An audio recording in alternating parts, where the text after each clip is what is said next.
પણ એવું નહીં લઈ લ્યો રાખતો ખરો પણ હા પાટીલ રે ભરૂચ લોકસભા ભારતીય જનતા પાર્ટી આ 7મી વખતની ઉમેદવારીમાં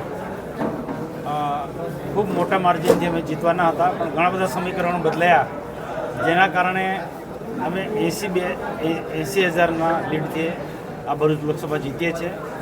કાર્યકર્તાઓએ બૂથ લેવલ સુધી ખૂબ મહેનત કરી.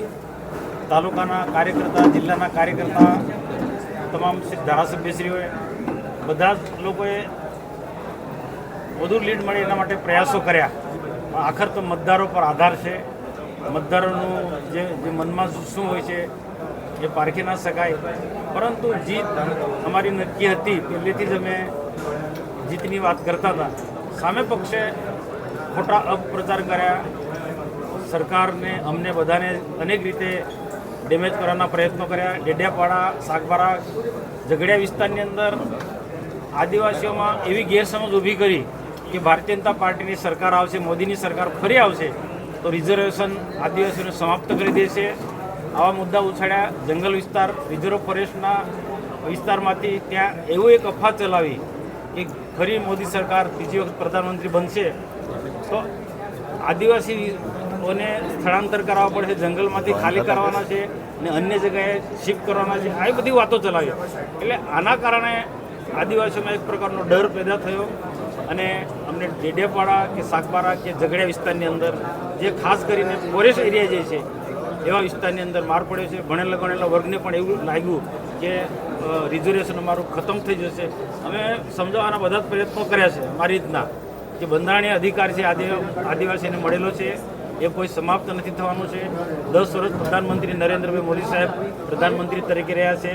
ગુજરાતમાં પણ ઘણા સમયથી ભાજપની સરકાર છે. ક્યાંય પણ આદિવાસીના હક અને અધિકાર માટે આપણને ક્યાંક નુકસાન થયું નથી. બધા જ સમજાવવાના પ્રયત્નો કર્યા, છતાં પણ મતદારોએ જે જજમેન્ટ આપ્યું છે એને મેં સ્વીકાર્ય છે અને 80,000 લીડથી અમે જીત્યા છે. જીત્યા પછી પ્રજાના પૂરેપૂરા કામ કરીશું. ક્યાંક મત મળ્યા છે, ક્યાંક નથી મત મળ્યા, એ જરા પણ ધ્યાનમાં નથી રાખવાના, પરંતુ આખા લોકસભાને ધ્યાનમાં રાખીને રાજ્ય સરકાર કે ભારત સરકારની જે જેટલી વિકાસકારી યોજનાઓ છે એ પૂરેપૂરી લોકોને મળે અને ક્યાંક ક્યાંક અમને જે નુકસાન થયું છે એના પણ અમે સમીક્ષા કરી અને એમાંથી બહાર નીકળવાનો પ્રયત્ન કરીશું. મહત્વના નુકસાનથી તમને શું શીખ મળી છે? જી, મહત્વનું જે ધોવાણ થયું છે એનાથી શું શીખ મળી છે? એ તો આમાં શું છે, ચૂંટણી છે. ચૂંટણીમાં એવું નથી કે અમે મતદારોને અમે અપીલ કરી તે પ્રકારે મતદારોના મનમાં એ જાણવું બહુ મુશ્કેલ છે. છતાં પણ અમે સમીક્ષા કરીશું કે જે વિસ્તારની અંદર ખાસ કરીને ઝઘડિયા વિધાનસભા અને ડેડિયાપાડા વિધાનસભાની અંદર આદિવાસી વિસ્તારની અંદર જે સખત માર પડ્યો છે એનો અમે ચોક્કસ સમીક્ષા કરીશું અને હારના કારણ એ વિસ્તાર બંને વિધાનસભાના હારના કારણો શું છે એનું જાણીશું અને એના જે લોકોના જે પ્રશ્નો હશે પ્રશ્નોનું સમાધાન પણ કરીશું. ચાલો.